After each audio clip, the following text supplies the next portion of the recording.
ನಮಸ್ಕಾರ. Welcome to ಕನ್ನಡದಲ್ಲಿ ಗಣಕಯಂತ್ರ ಕಲಿಯಿರಿ ಚಾನಲ್ಗೆ.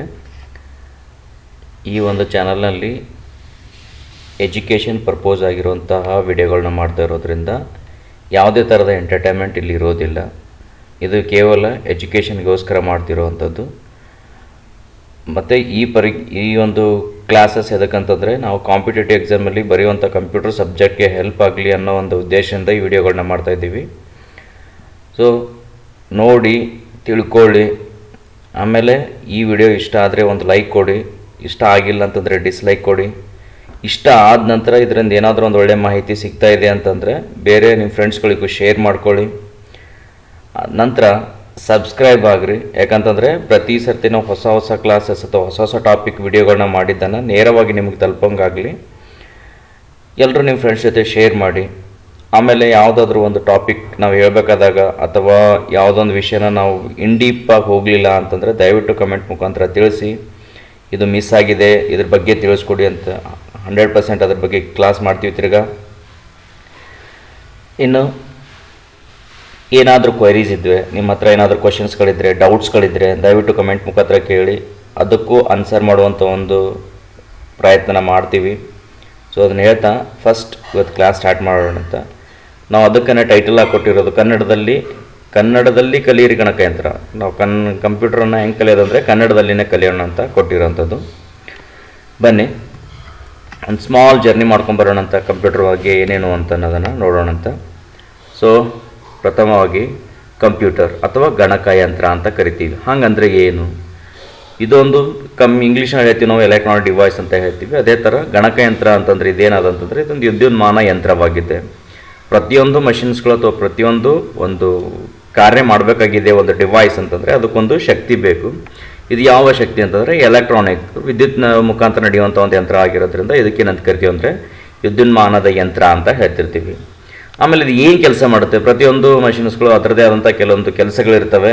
ಕಂಪ್ಯೂಟರ್ ಏನು ಕೆಲಸ ಮಾಡುತ್ತೆ ಅಂತಂತಂದ್ರೆ ನಾವೇನಾದರೂ ಒಂದು ಅದಕ್ಕೆ ಕೆಲಸ ಕೊಟ್ವಿ, ಟಾಸ್ಕ್ ಕೊಟ್ವಿ, ಅದನ್ನು ಅಥವಾ ನಾವೊಂದು ಕ್ಯಾಲ್ಕುಲೇಷನ್ ಕೊಟ್ಟೆ ಅಂತಂದರೆ ಅದನ್ನು ತಗೊಂಡು ಸರಿಯಾದ ರೀತಿಯಲ್ಲಿ ಆನ್ಸರ್ ಮಾಡುವಂಥ ಒಂದು ಕ್ರಿಯೆಗೆ ಏನಂತ ಕರಿತೀವಿ ಅಂತಂದರೆ ಕಂಪ್ಯೂಟರ್ ಅಂತ ಹೇಳ್ತೀವಿ.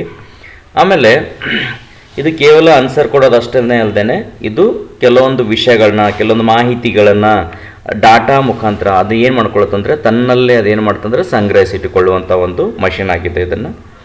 ಆಮೇಲೆ ನಾವು ಇಂಗ್ಲೀಷ್ ಬುಕ್ ಓದಬೇಕಾದ್ರೆ computer is an electronic device and machine ಅಂತ ಹೇಳ್ತಿರ್ತೇವೆ.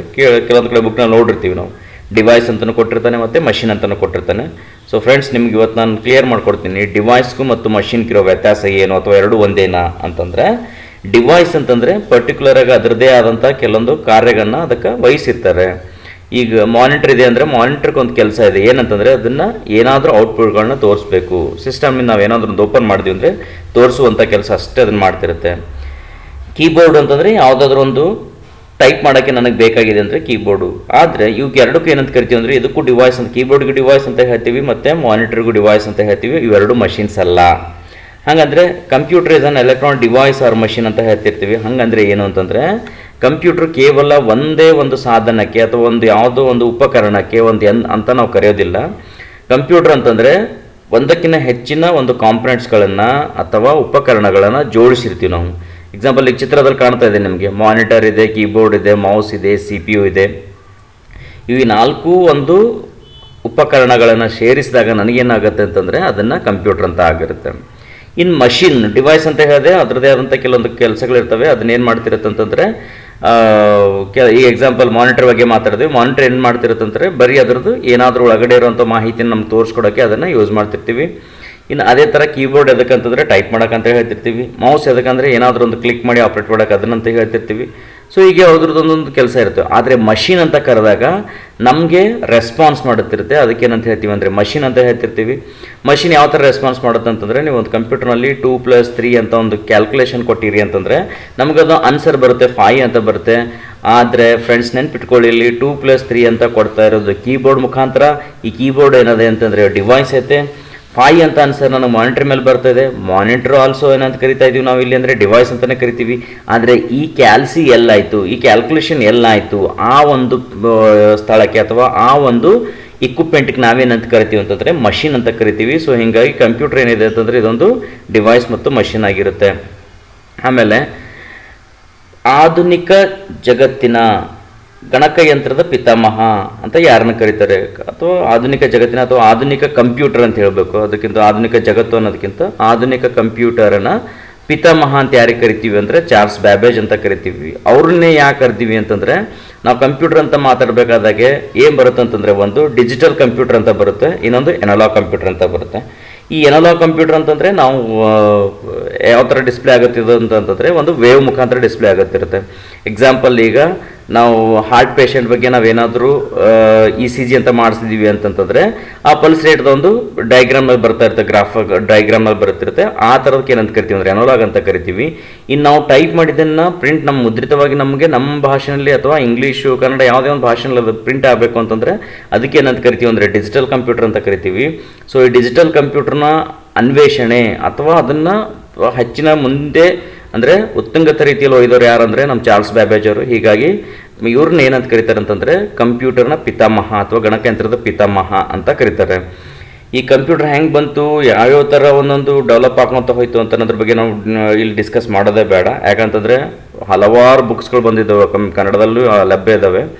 ನಾನೇನು ಮಾಡ್ತಿದ್ದೀವಿ ಅಂತಂದರೆ ನಮ್ಮ ಎಕ್ಸಾಮ್ ಪರ್ಪೋಸ್ ಆಗಿ, ಅಂದರೆ ಇವಾಗ ಎಲ್ಲರೂ ಹೊಸದೊಂದು ಆದೇಶ ಬಂದಿದೆ, ಎಲ್ಲ ಪರೀಕ್ಷೆಗಳಿಗೂ ಎಲ್ಲ ಒಂದು ಜಾಬ್ಗಳಿಗೂ ಒಂದೇ ಪರೀಕ್ಷೆ ಅನ್ನೋ ಥರ CET ಕಂಡಕ್ಟ್ ಮಾಡ್ತಾ ಇದ್ದಾರೆ. ಸೊ ಅದರಲ್ಲಿ ಕನ್ಫ್ಯೂಷನ್ ಆಗಬಾರ್ದು, ಇವಾಗ ಎಲ್ಲ ಮಿಕ್ಸ್ ಮಾಡಿ ಕೇಳ್ತಾ ಇದ್ದಾರೆ, ಹೀಗಾಗಿ ಕನ್ಫ್ಯೂಷನ್ ಆಗಬಾರ್ದು ಅನ್ನೋ ಉದ್ದೇಶಕ್ಕೆ ವಿಡಿಯೋ ಇದೆ. ಸೊ ಅದ್ರ ಬಗ್ಗೆ ಹಿಸ್ಟ್ರಿ ಯಾವತ್ತೂ ಕೇಳೋದಿಲ್ಲ, ಯಾಕಂತಂದರೆ 2000 ಆನ್ವರ್ಡ್ಸ್ ಅಥವಾ 2007 ಹಿಡ್ಕೊಂಡು ಈ ಕಡೆ ಎಲ್ಲ ಯಾವ ಥರ ಕ್ವಶನ್ಸ್ ಕೇಳ್ತಾ ಇದ್ದಾರೆ ಅಂತಂದರೆ ಆಲ್ಮೋಸ್ಟ್ ಪ್ರಾಕ್ಟಿಕಲ್ ಕ್ವಶನ್ಸ್ ಬಗ್ಗೆನೇ ಕೇಳ್ತಾ ಇದ್ದಾರೆ. ಹಿಂದೆ ಎಲ್ಲ ಹಿಸ್ಟ್ರಿ ಕೇಳ್ತಾ ಇದ್ರು. ಹೀಗಾಗಿ ನಾವು ಪ್ರಾಕ್ಟಿಕಲ್ ಮುಖಾಂತರನೇ, ಅಂದರೆ ಪ್ರಾಕ್ಟಿಕಲ್ಗೆ ಜಾಸ್ತಿ ಒತ್ತು ಕೊಟ್ಟು ಈ ಒಂದು ವಿಡಿಯೋ ಮಾಡಿರೋವಂಥದ್ದು. ಈ ಒಂದು ಫಸ್ಟ್ ಕ್ಲಾಸ್ ಏನಾಗಿತ್ತು ಅಂದರೆ ನಿಮಗೆ ಸ್ವಲ್ಪ ಥೆರಾಟಿಕಲ್ ಇರುತ್ತೆ. ಥೆರಾಟಿಕಲ್ ಅಂತಂದರೆ ಅದ್ರ ಬಗ್ಗೆ ಪಾರ್ಟ್ಸ್ಗಳ ಬಗ್ಗೆ ಕಲಿಯೋದಾಗಲಿ ಅಥವಾ ಅದ್ರ ಕಾರ್ಯಗಳ ಬಗ್ಗೆ ಕಲಿಯೋದಾಗಲಿ ಇರುತ್ತೆ. ಮುಂದಿನ ವಿಡಿಯೋಗಳಲ್ಲೆಲ್ಲ ಪ್ರಾಕ್ಟಿಕಲ್ ಇರುತ್ತೆ, ಮಿಸ್ ಮಾಡದೆ ನೋಡಿ. ಸೊ ಈಗ ಇಲ್ಲಿ ಒಂದು ಕಂಪ್ಯೂಟರ್ ಕಾಣ್ತಿದೆ, ಅದ್ರ ಭಾಗಗಳು ಗೊತ್ತಾಯ್ತು ನಮಗೆ. ಒಂದು ಮಾನಿಟರ್ ಅಂತ ಹೇಳ್ತಿರ್ತೀವಿ, ಇಲ್ಲಿ ಕಾಣುವಂಥದ್ದು ಮಾನಿಟರ್ ಅಂತ ಹೇಳ್ತೀವಿ, ಇದು ಕೀಬೋರ್ಡ್ ಅಂತ ಹೇಳ್ತೀವಿ, CPU ಅಂತ ಹೇಳ್ತೀವಿ, ಅದನ್ನು ಮೌಸ್ ಅಂತ ಹೇಳ್ತೀವಿ. ಸೊ ಪಾರ್ಟ್ಸ್ ಬಗ್ಗೆ ಗೊತ್ತಾಯಿತು. ನೆಕ್ಸ್ಟ್ ಗಣಕಯಂತ್ರ ಅಂದಮೇಲೆ ಭಾಗಗಳು ಮಾಡ್ತೀವಿ, ಎರಡು ಥರ ಮಾಡ್ತೀವಿ, ಒಂದು ಹಾರ್ಡ್ವೇರ್ ಅಂತ, ಇನ್ನೊಂದು ಸಾಫ್ಟ್ವೇರ್ ಅಂತ ಮಾಡ್ತೀವಿ. ಈ ಹಾರ್ಡ್ವೇರ್ ಅಂತಂತಂದರೆ ಫಿಸಿಕಲ್ ಕಾಂಪೊನೆಂಟ್ಸ್ ಅಂತ ಹೇಳ್ತೀವಿ, ಅಂದರೆ ದೈಹಿಕವಾಗಿ ನನಗೆ ಮುಟ್ಟಕ್ಕೆ ಸಾಧ್ಯ ಇರಬೇಕು, ನಂಗೆ ನೋಡೋಕ್ಕೆ ಸಾಧ್ಯ ಇರಬೇಕು, ಮತ್ತು ನನ್ನ ಅನುಭವಕ್ಕೆ ಬರ್ತಿರ್ಬೇಕು, ಅಂಥವುಗಳಿಗೆಲ್ಲ ಏನಂತ ಕರಿತೀವಿ ಅಂದರೆ ಹಾರ್ಡ್ವೇರ್ ಅಂತ ಕರಿತೀವಿ. ಇನ್ನು ಸಾಫ್ಟ್ವೇರ್ಸ್ ಅಂತಂದರೆ ನಮ್ಮ ಕಣ್ಣಿಗೆ ಕಾಣುತ್ತೆ, ಅದ್ರ ಮುಟ್ಟಕ್ಕಾಗಂಗಿಲ್ಲ. ಕಣ್ಣಿಗೆ ಕಾಣುತ್ತೆ, ಮುಟ್ಟಕ್ಕಾಗಲ್ಲ ಅಂತಂದರೆ ಫಾರ್ ಎಕ್ಸಾಂಪಲ್ ನಾನು ಆ ಸಿಸ್ಟಮಲ್ಲಿ ಮಾಡ್ತಿರೋ ಒಂದು ಯಾವುದೇ ಒಂದು ಎಕ್ಸಾಂಪಲ್, ನೀವು ಇವಾಗ ವಿಡಿಯೋ ನೋಡ್ತಾ ಇದ್ದೀರಿ ಅಂತಂತಂದರೆ ವಿಡಿಯೋ ನಿಮ್ಮ ಕಣ್ಣಿಗೆ ಕಾಣ್ತಾ ಇದೆ, ಅದನ್ನು ವಿಡಿಯೋನ ನೀವು ಮುಟ್ಟಕ್ಕಾಗಂಗಿಲ್ಲ. ಅದಕ್ಕೆ ಏನಂತ ಕರಿತೀವಿ ನಾವು ಅಂದರೆ ಸಾಫ್ಟ್ವೇರ್ ಅಂತ ಕರಿತೀವಿ. ಅದೇ ಥರ ನಮ್ಮ ಕಂಪ್ಯೂಟರ್ ಬರುತ್ತೆ, ಪೇಂಟ್ ಅಂತ ಬರುತ್ತೆ, ನೋಟ್ ಪ್ಯಾಡ್ ಅಂತ ಬರುತ್ತೆ, ವರ್ಡ್ ಪ್ಯಾಡ್ ಅಂತ ಬರುತ್ತೆ, ನಮಗೆ ಡೆಸ್ಕ್ಟಾಪ್ ಮೇಲೆ ಚಿತ್ರಗಳನ್ನ ಕಾಣ್ತಿರ್ತವೆ, ಅವನ್ನ ನೋಡ್ಬೋದು, ಆದರೆ ಮುಟ್ಟಕ್ಕಾಗಂಗಿಲ್ಲ. ಅದಕ್ಕೆ ಏನಂತ ಕರಿತೀವಿ ಅಂದರೆ ನಾವು ಸಾಫ್ಟ್ವೇರ್ ಅಂತ ಕರಿತೀವಿ. ಈ ಹಾರ್ಡ್ವೇರ್ ಅಂದ ತಕ್ಷಣ ನಮ್ಗೆ ಗೊತ್ತಾಯ್ತು ಏನಂತಂದರೆ, ಫಸ್ಟ್ ನಾವು ಹಾರ್ಡ್ವೇರ್ ಮುಗಿಸ್ಕೊಂಡು ನೆಕ್ಸ್ಟ್ ಸಾಫ್ಟ್ವೇರ್ಗೆ ಹೋಗೋಣ ಅಂತ. ಹಾಗಾದರೆ ಹಾರ್ಡ್ವೇರ್ ಅಂದರೆ ಏನು ಹೇಳ್ರಿ? ಹಾರ್ಡ್ವೇರ್ ಅಂತಂದರೆ ನಾ ಆಗಲೇ ಹೇಳ್ದಂಗೆ ಕಂಪ್ಯೂಟರ್ ಬಿಡಿ ಭಾಗಗಳು ಅಥವಾ ದೈಹಿಕವಾಗಿ ನಾನು ಮುಟ್ಟಕ್ಕೆ ಸಾಧ್ಯ ಇರುವಂಥ ಒಂದು ಬಿಡಿ ಭಾಗಗಳಿಗೆ ನಾವೇನಂತ ಕರಿತೀವಿ ಅಂತಂದರೆ ಹಾರ್ಡ್ವೇರ್ ಅಂತ ಕರಿತೀವಿ.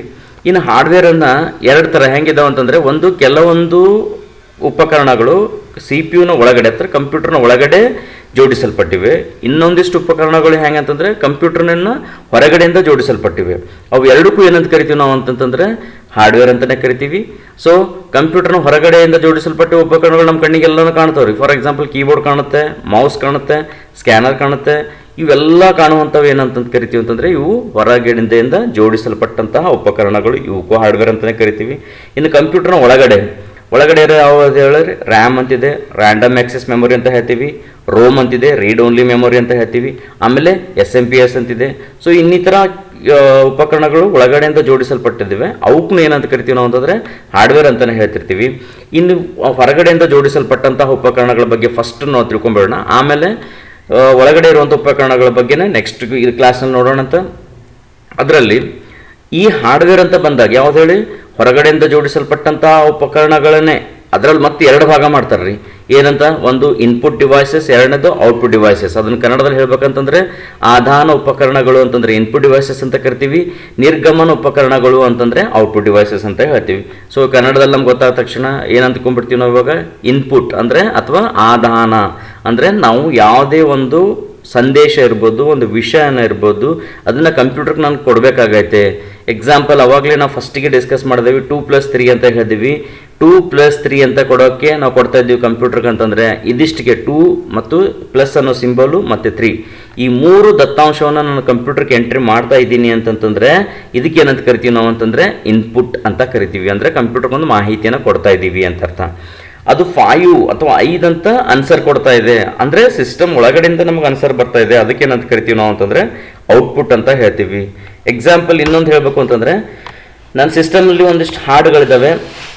ಆ ಹಾಡನ್ನು ನನಗೆ ಬೇಕಾಗಿತ್ತು, ಕೇಳಬೇಕಾಗೈತೆ. ಹಾಡನ್ನು ನಾನು ಕ್ಲಿಕ್ ಮಾಡಿದ್ಮೇಲೆ ನಂಗೆ ಅದು ಹಾಡ ಕೇಳಿಸ್ತಿರುತ್ತೆ, ಇಲ್ಲಿ ಸ್ಪೀಕರ್ ಏನು ಬರುತ್ತೆ. ಆ ಹಾಡನ್ನು ಕೂಡ ಹೊರಗಡೆ ಕೇಳ್ತಾ ಇದೆ ಅಂತಂದ್ರೆ ಅದಕ್ಕೆ ಏನಂತ ಕರಿತೀವಿ, ಔಟ್ಪುಟ್ ಅಂತ ಕರಿತೀವಿ.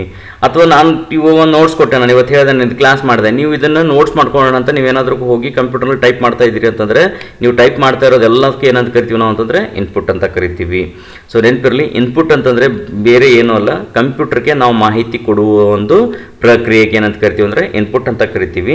ಔಟ್ಪುಟ್ ಅಂತಂದರೆ ಕಂಪ್ಯೂಟರ್ನಿಂದ ನಮಗೆ ದೊರಕುವಂಥ ಉತ್ತರಗಳು ಅಥವಾ ಬರುವಂಥ ಆನ್ಸರ್ಸ್ಗಳು, ಅದಕ್ಕೆ ನಾವೇನಂತ ಕರಿತೀವಿ ಅಂದರೆ ಔಟ್ಪುಟ್ ಅಂತ ಕರಿತೀವಿ.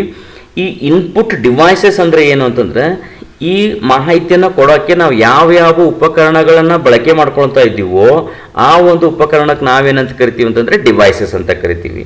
ಆ ಇನ್ಪುಟ್ ಡಿವೈಸಸ್ ಯಾವಿದ್ದಾವೆ, ಇಲ್ಲೊಂದಿಷ್ಟು ಲಿಸ್ಟ್ ಇದೆ ನಮಗೆ. Keyboard, mouse, scanner, microphone, web camera, joystick, ದೃಷ್ಟಿ ಸಂಜ್ಞಾವಾಚಕ, ದೃಷ್ಟಿ ಲಿಪಿವಾಚಕ, ಕಾಂತೀಯ ಶಾಹಿ ಸಂಜ್ಞಾವಾಚಕ, track ball, touch screen, light pen, barcode reader, biometric sensor, smart card reader ಅಂತ ಇವಿಷ್ಟು ಏನಿದ್ದಾವೆ ಅಂತಂದರೆ ಇನ್ಪುಟ್ ಡಿವೈಸಸ್ಗಳನ್ನೇ ಇದ್ದಾವೆ. ನಾವಿಲ್ಲಿ ತನಕ keyboard, mouse, scanner, microphone, web camera, joystick ಇವಿಷ್ಟೆಲ್ಲ ಕೇಳಿರ್ತೀವಿ. ಇವು ಏನೋ ಒಂದಿಷ್ಟು ಹೊಸದಾಗಿ ಬಂದವಲ್ಲಪ್ಪ, ದೃಷ್ಟಿ ಸಂಜ್ಞಾವಾಚಕ, ದೃಷ್ಟಿ ಲಿಪಿವಾಚಕ, ಇದ್ರ ಬಗ್ಗೆ ನಾನು ಕ್ಲಾಸ್ನಲ್ಲಿ ಹೇಳ್ತೀನಿ. ಮುಂದಿನ ಒಂದು ಕ್ಲಾಸ್ನಲ್ಲಿ ಮುಂದೆ ಹೋದಂಗೆ ಪ್ರತಿಯೊಂದು ಉಪಕರಣಗಳ ಬಗ್ಗೆ ನಾನು ಇನ್ ಡೆಪ್ತಾಗಿ ನಾನು ನಿಮ್ಗೆ ಡೀಟೇಲ್ಸ್ ಕೊಡ್ತಾ ಇರ್ತೀನಿ. ಸೊ ಅದೇ ಥರ ಇನ್ನು ನಿರ್ಗಮನ ಉಪಕರಣಗಳು, ಔಟ್ಪುಟ್ ಡಿವೈಸಸ್ ಅಂತಂದರೆ ಮಾನಿಟರ್ ಬರುತ್ತೆ, ನಮ್ಗೆ ಗೊತ್ತಿರೋವಂಥ ಒಂದು ಉಪಕರಣ ಇದು. ಪ್ರಿಂಟರ್ ಗೊತ್ತಿರೋವಂಥದ್ದು, ಸ್ಪೀಕರ್ ಗೊತ್ತಿರೋವಂಥದ್ದು. ಆದರೆ ಇಲ್ಲಿ ಪ್ಲಾಟರ್ ಅಂತ ಬಂದಿದೆ, ಇದು ಒಂದು ಹೊಸ ಇಕ್ವಿಪ್ಮೆಂಟ್ ಅಂದರೆ ಇರುವಂಥ ಇಕ್ವಿಪ್ಮೆಂಟ್ ತುಂಬ ಹಳೇದೆ. ನಾವು ಕ್ಲಾಸಲ್ಲಿ ಕೆಲವೊಂದು ವಿದ್ಯಾರ್ಥಿಗಳು ಕೇಳಿರಂಗಿಲ್ಲ ಇದನ್ನು ಪ್ಲಾಟರ್ ಅಂತಂದರೆ, ಯಾಕಂದರೆ ನಾವು ಜನರಲ್ ಆಗಿ ಇದನ್ನು ಮನೆಯಲ್ಲೇ ನಾವು ಬಳಕೆ ಮಾಡೋಲ್ಲ ಈ ಪ್ಲಾಟರ್, ಹೀಗಾಗಿ ನಮ್ಗೆ ಗೊತ್ತಿರಲ್ಲ. ಪ್ರೊಜೆಕ್ಟರ್, ಓಕೆ, ಈ ಕರೋನಾ ಬಂದಮೇಲೆ ಆನ್ಲೈನ್ ಕ್ಲಾಸಸ್ಸು ಅಥವಾ ಮುಂಚೆನೂ ಕ್ಲಾಸಸ್ ಮಾಡಬೇಕಾದಾಗ ನಾವು ದೊಡ್ಡ ಸ್ಕ್ರೀನಲ್ಲಿ ನಾವು ಹಾಕಿ ನೋಡ್ತಿದ್ವಿ. ಯಾವುದ್ರ ಮುಖಾಂತರ ಅಂತಂದರೆ ಒಂದು ಪ್ರಾಜೆಕ್ಟರ್ನ ಮುಖಾಂತರ ನಾವು ಹಾಕಿ ನೋಡ್ತಿದ್ವಿ. ಹೀಗಾಗಿ ಪ್ರಾಜೆಕ್ಟರ್ ಬಗ್ಗೆ ನಿಮ್ಗೆ ಗೊತ್ತಿರುತ್ತೆ, ಅದನ್ನೊಂದು. ಆಮೇಲೆ ಪ್ಲಾಟರ್ ಅನ್ನೋದ್ರ ಬಗ್ಗೆ ಇನ್ ಡೆಪ್ತಾಗಿ ನಾನು ಮುಂದಿನ ಒಂದು ಕ್ಲಾಸ್ನಲ್ಲಿ ತಗೋತೀನಿ ನಾನು ನಿಮಗೆ. ಇದರಲ್ಲಿ ಪ್ರಥಮವಾಗಿ ಬರೋದು ಯಾವುದು ಅಂತಂದರೆ ಕೀಬೋರ್ಡ್ ಜನರಲ್ ಆಗಿ ನಾವು ನೋಡ್ತಾ ಇರ್ತೀವಿ. ಕೀಬೋರ್ಡು ಯಾವ ಥರ ಇದ್ದಾವೆ ಅಂತ ಗೊತ್ತಿದೆ ನಮಗೆ. ಆದರೆ ಕೀಬೋರ್ಡ್ ಇದು ಏನದಂತ ಕರಿತೀವಿ ನಾವು ಆಲ್ರೆಡಿ, ಇದೊಂದು ಇನ್ಪುಟ್ ಡಿವೈಸ್ ಅದಂತ ಹೇಳಿದ್ದೀವಿ. ಓಕೆ, ಈ ಕೀಬೋರ್ಡ್ ಯಾವ ಥರ ಇದೆ ಅಂತಂದರೆ ನಮ್ಮ ಹಳೇದು ಏನು ಟೈಪ್ ರೈಟಿಂಗ್ ಮಷಿನ್ ಇತ್ತು ಅದ್ರ ಥರನೇ ಇದ್ದು, ಇದರಲ್ಲಿ ಅಂದರೆ ಯಾವುದರಲ್ಲಿ, ಕೀಬೋರ್ಡ್ನಲ್ಲಿ ಆ ಟೈಪ್ ರೈಟರ್ ಮಷಿನ್ನಲ್ಲಿ ಇರುವಂತಹ ಕೀಗಳನ್ನ ಹೊರತುಪಡಿಸಿ ಇನ್ನಷ್ಟು ಕೀಗಳನ್ನ ಇದರಲ್ಲಿ ಆ್ಯಡ್ ಮಾಡಿದ್ದಾರೆ, ಅದಕ್ಕೆ ಹೆಚ್ಚಿನ ಕೀಗಳು ಇದರಲ್ಲಿ ಇದ್ದಾವೆ ಅಂತ ಹೇಳ್ತಿರ್ತೀವಿ. ಇನ್ನು ಕೀಬೋರ್ಡನ್ನು ಹೆಂಗೆ ನೋಡೋದು ಅಥವಾ ಅದ್ರದ್ದು ಗಾತ್ರ ಅಂತ ಹೇಳ್ತಿರ್ತೀವಿ. ಆ ಗಾತ್ರನ ಹೆಂಗೆ ನೋಡ್ತೀವಿ ನಾವು ಅಂತಂತಂದರೆ, ಒಂದು 84 ಕೀ ಅಥವಾ 101, 102 ಕೀಗಳುಳ್ಳ ಕೀಬೋರ್ಡ್ಸ್ಗಳು ಲಭ್ಯ ಇದ್ದವು. ಈಗೀಗ ಏನಾಗಿದೆ, ಇತ್ತಿತ್ತಿಲಾಗೆ ನಾವು ಏನಾದರೂ ಕೀಬೋರ್ಡ್ ನೀವು ಖರೀದಿ ಮಾಡೋಕ್ಕೆ ಹೋದರೆ, ಪರ್ಚೇಸ್ ಮಾಡೋಕ್ಕೆ ಹೋದ್ರಿ ಅಂತಂದರೆ ಆ ಕೀಬೋರ್ಡ್ನಲ್ಲಿ 104ರಿಂದ 108 ಕೀಗಳುಳ್ಳ ಕೀಬೋರ್ಡ್ಸ್ಗಳನ್ನ ಇವಾಗ ಸದ್ಯದಲ್ಲಿ ಲಭ್ಯ ಇದ್ದಾವೆ. ಒಂದು ನಿಮ್ಗೆ ನೆನಪಿರಲಿ, ನಾವು ಯಾವುದು ಮಲ್ಟಿಮೀಡಿಯಾ ಕೀಬೋರ್ಡ್ ಅಂತ ಕರಿತಿರ್ತಾರೆ. ಈ ಮಲ್ಟಿಮೀಡಿಯಾ ಕೀಬೋರ್ಡ್ ಅಂತಂದರೆ ಇಷ್ಟೇ, ಅದು ಯಾವುದೇ ಥರದಂಥ ಬೇರೆ ಕೀಬೋರ್ಡ್ ಅಲ್ಲ. ನಾವು ಯಾವುದಾದ್ರೂ ಒಂದು ಮೀಡಿಯಾ ಅಥವಾ ಹಾಡುಗಳನ್ನ ಕೇಳಕ್ಕೆ ನಾವು ಯಾವುದೋ ಒಂದು ಸಾಧನ ಬಳಕೆ ಮಾಡ್ತೀವಲ್ಲ, ಅದರಲ್ಲಿ ಏನಿರುತ್ತೆ ಅಂತಂದರೆ ಪ್ಲೇ ಅಂತಿರುತ್ತೆ, ಸ್ಟಾಪ್ ಅಂತಿರುತ್ತೆ, ಆಮೇಲೆ ಫಾರ್ವರ್ಡ್ ಅಂತಿರುತ್ತೆ, ಬ್ಯಾಕ್ವರ್ಡ್ ಅಂತಿರುತ್ತೆ. ಸೊ ಇಂತಹ ಕೀಗಳುಳ್ಳ ಒಂದು ಕೀಬೋರ್ಡ್ಗೆ ನಾವೇನಂತ ಕರಿತೀವಿ ಅಂತಂದರೆ ಮಲ್ಟಿಮೀಡಿಯಾ ಕೀಬೋರ್ಡ್ಸ್ ಅಂತ ಕರಿತೀವಿ. ಆಮೇಲೆ ಈ ಕೆಳಗಡೆ ಒಂದಿದೆ ಕೀಬೋರ್ಡ್ನ ವಿನ್ಯಾಸಗಳು ಅಂತ ಇಲ್ಲಿ ಕಾಣ್ತಾ ಇದೆ. ಈ ಕೀಬೋರ್ಡ್ನ ವಿನ್ಯಾಸಗಳನ್ನು ನಾನು ಇಷ್ಟೆಲ್ಲ ಈ ಚಿತ್ರಗಳನ್ನ ಹಾಕಿ ಯಾಕೆ ತೋರಿಸಿದ್ದೀನಿ ಅಂತಂದರೆ, ನಾವು ಯಾವುದೇ ಒಂದು ವಿಷಯನ ಚಿತ್ರ ಮುಖಾಂತರ ಅಥವಾ ವಿಡಿಯೋ ಮುಖಾಂತರ ನಾವು ನೋಡಿದ್ವಿ ಅಂದರೆ ತುಂಬ ದಿನ ಅದು ನೆನಪಿರೋದಂಥ ಒಂದು ಟೆಕ್ನಿಕ್ ಆಗಿದೆ. ಅದಕ್ಕೋಸ್ಕರ ನಾನು ಇದನ್ನು ತಗೋತಾ ಇದ್ದೀನಿ ಇಲ್ಲಿ. ಈ ಕೀಬೋರ್ಡ್ ವಿನ್ಯಾಸಗಳು ಅಂತಂದರೆ ಏನಿದೆ ಇದು ಅಂತಂದರೆ, ನಮ್ಮ ಕೀಬೋರ್ಡ್ ಮೇಲೆ ನಾವು ನೋಡಿದ ತಕ್ಷಣ ಇರುತ್ತೆ, ಫಸ್ಟ್ ಒಂದು ಆಲ್ಫಾಬೆಟಿಕ್ ಲೈನ್ ಬಂದರೆ ಏನಿದೆ ಅಂದರೆ QWERT ಅಂತ ಇದೆ. ಅಂದರೆ ನಮ್ದು ABCD ಹೆಂಗೆ ಸ್ಟಾರ್ಟ್ ಆಗುತ್ತೆ ಅದು ಸೀಕ್ವೆನ್ಸ್ ಆಗಿಲ್ಲ ಅದನ್ನು ಅಂದರೆ QWERT ಅಂತಿದೆ. ಇಲ್ಲಿ ಕೆಳಗಡೆ ಲೈನಿಗೆ ಬಂದರೆ ASDF ಅಂತಿದೆ. ಮೂರನೇ ಆಲ್ಫಾಬೆಟಿಕ್ ಲೈನಿಗೆ ಬಂದರೆ ZXCVB ಅಂತಿದೆ. ಸೊ ಹಂಗಂದ್ರೆ ಈ ಕೀಗಳು ಒಂದೇ ABCD ಅಂತನ್ನೋ ಒಂದು ಸೀರಿಯಲ್ನಲ್ಲಿ ಇಲ್ಲ ಅಂತ ಅರ್ಥ.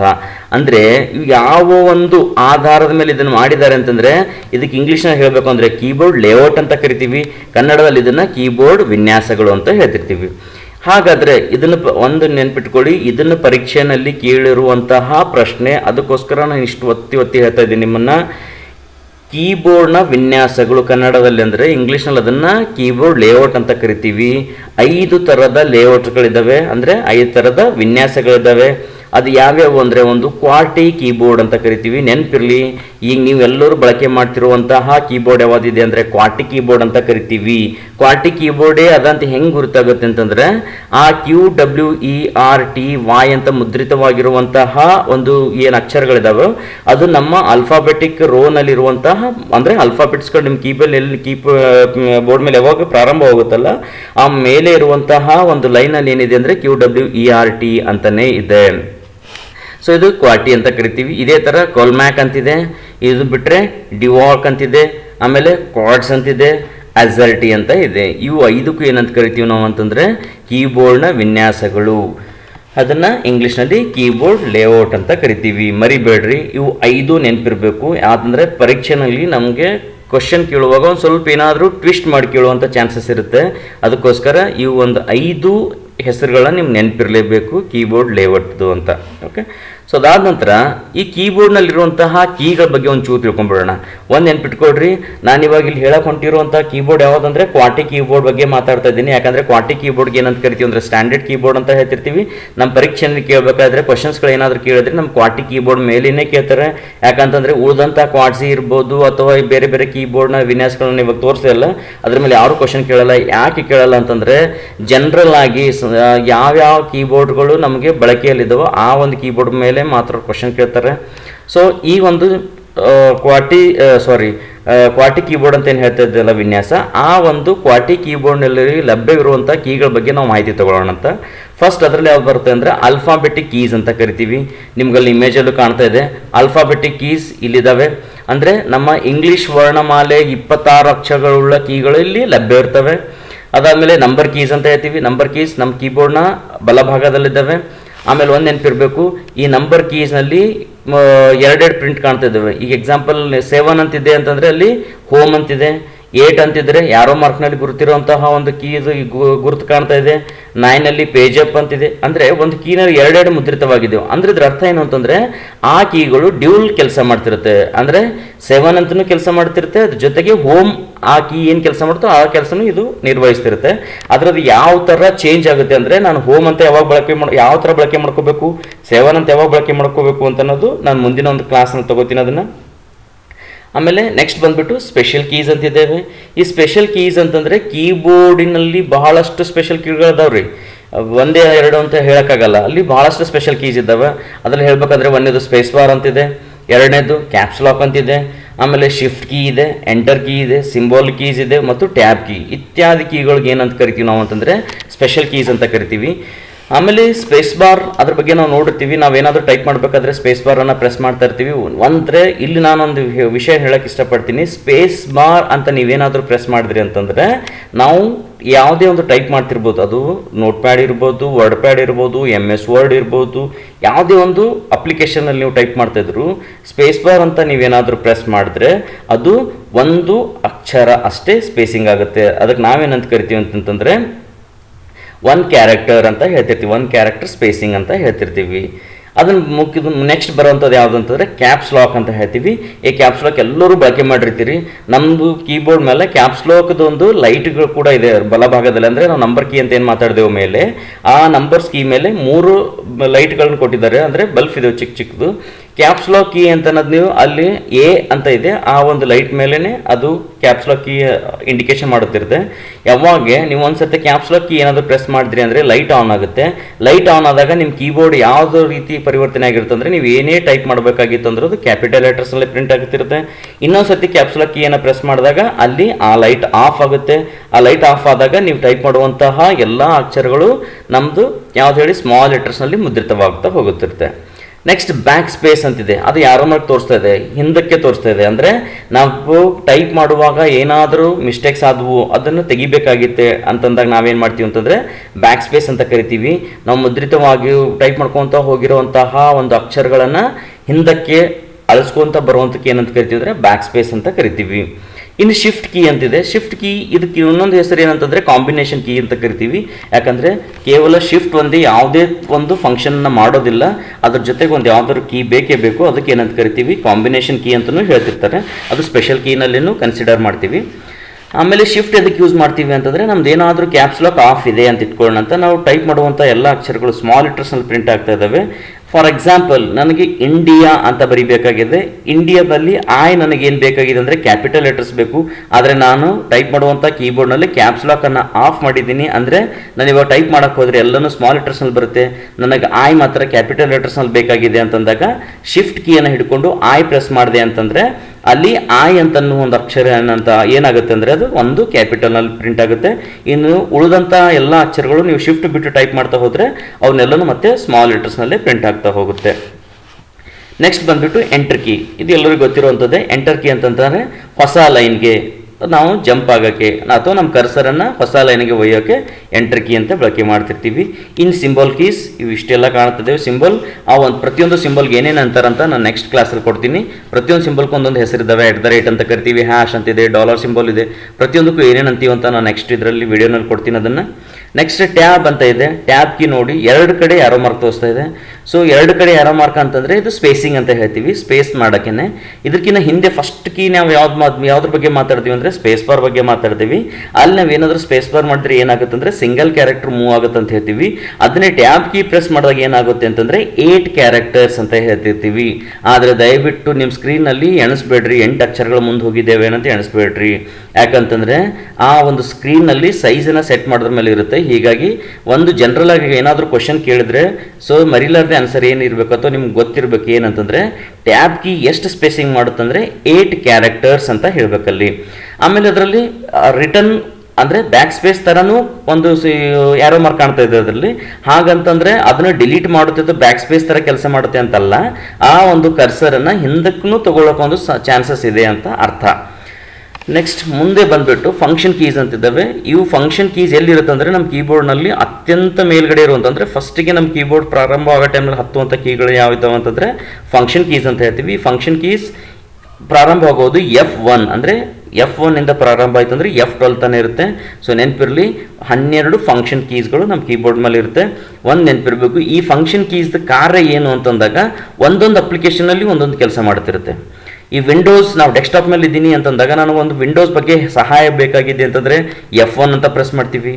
ಅದೇ ನಾವು ಕಾಮನ್ ಆಗಿ ರಿಫ್ರೆಶ್ ಅಂತ ಮಾಡ್ತಾ ಇರ್ತೀವಿ. ಅದೇ ಡೆಸ್ಕ್ಟಾಪ್ ಮೇಲೆ ಇದ್ದಾಗ ನೀವು F5 ಏನಾದರೂ ಪ್ರೆಸ್ ಮಾಡಿದ್ರೆ ರಿಫ್ರೆಶ್ ಆಗುತ್ತಿರುತ್ತೆ.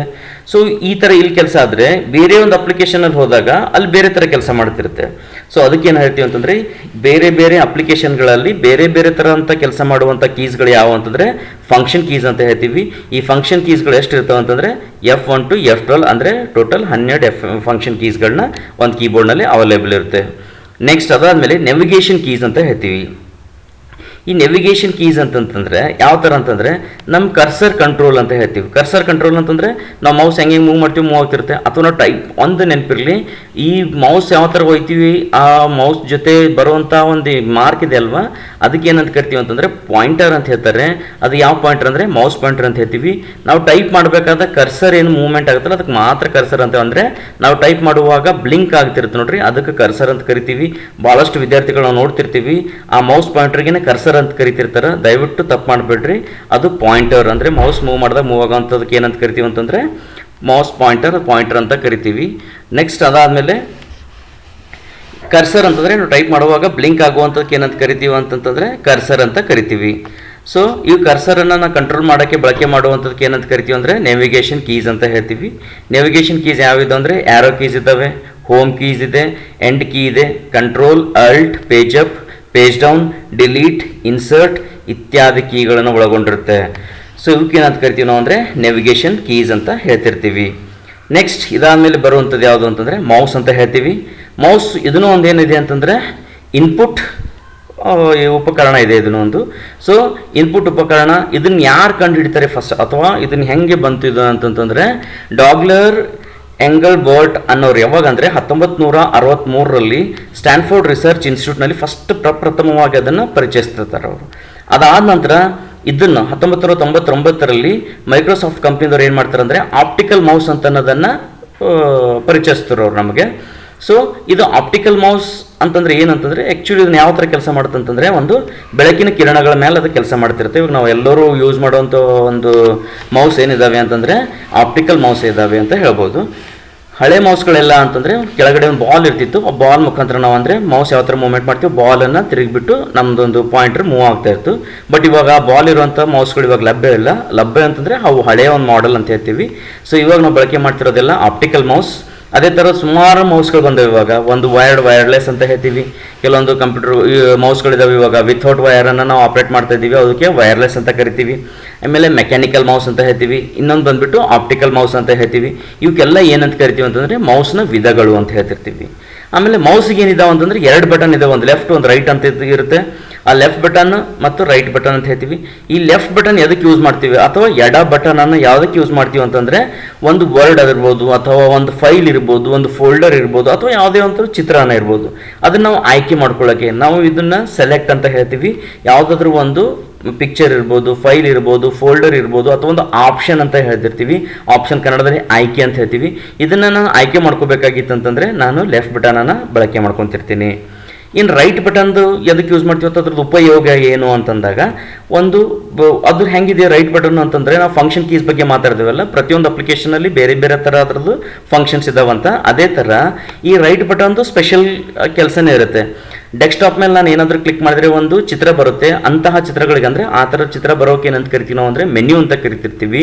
ಈ ಡೆಸ್ಕ್ಟಾಪ್ ಮೇಲೆ ಕ್ಲಿಕ್ ಮಾಡಿದಾಗ ಏನು ಬರುತ್ತೆ ಅಂದರೆ ವ್ಯೂ ಅಂತ ಬರುತ್ತೆ, ಪ್ರಾಪರ್ಟೀಸ್ ಹಳೆಯ ವರ್ಷನ್ ತೊಗೊಂಡ್ರೆ ಪ್ರಾಪರ್ಟೀಸ್ ಅಂತಿದೆ, ಇವಾಗ ಪರ್ಸನಲೈಸ್ ಅಂತಿದೆ, ಸೊ ರಿಫ್ರೆಶ್ ಅಂತಿದೆ. ಈ ಥರ ಎಲ್ಲ ಒಂದು ಆಪ್ಷನ್ಸ್ ಬರುತ್ತೆ. ಅದೇ ನೀವು ಮೌಸ್ ರೈಟ್ ಬಟನ್ ತೊಗೊಂಡ್ಬಂದು ಮೈ ಕಂಪ್ಯೂಟರ್ ಮೇಲೆ ಅನ್ನೋ ಒಂದು ಐಕಾನ್ ಮೇಲೆ ಏನಾದರೂ ಕ್ಲಿಕ್ ಮಾಡಿದ್ರೆ ಅಲ್ಲಿ ಬೇರೆ ಬೇರೆ ಒಂದು ಆಪ್ಷನ್ಸ್ಗಳು ಬರುತ್ತೆ.